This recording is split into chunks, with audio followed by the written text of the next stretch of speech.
We had the definition what the wave is, types of waves, and now we have to think about the graphical representation of a wave.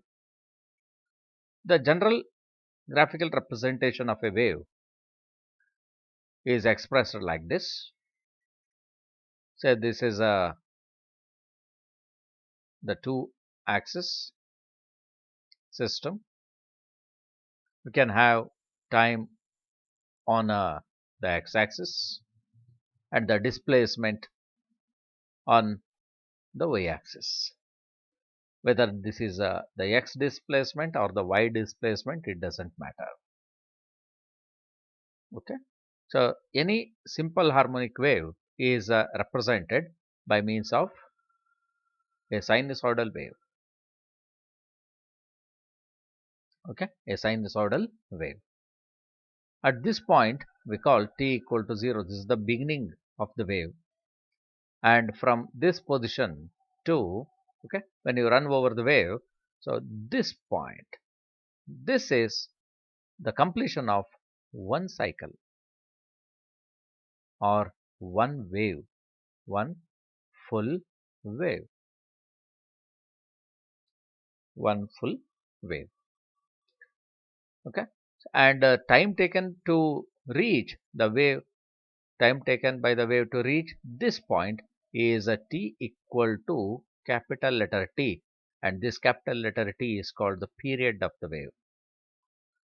Time needed to complete one wave, one full wave, and the length from this point to this point, the length of one complete wave is called the wavelength. Is called the wavelength. We symbolize this wavelength by means of using Greek symbol lambda. Few more things to be understood.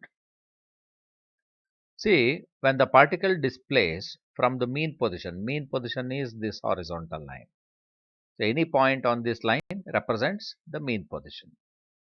Okay, so we call it mean position. The horizontal line is mean position. The maximum displacement the particle can achieve is this height. This height. So corresponding to this, we call the height as amplitude. Okay, so I will write it in different color.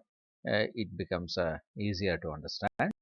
Okay, so this height we call amplitude. Obviously, this height is also the amplitude, right? So these two heights are, we call it amplitudes.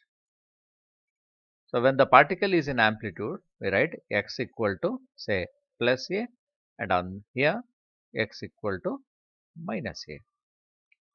This is how you should understand about the graphical representation of a progressive wave.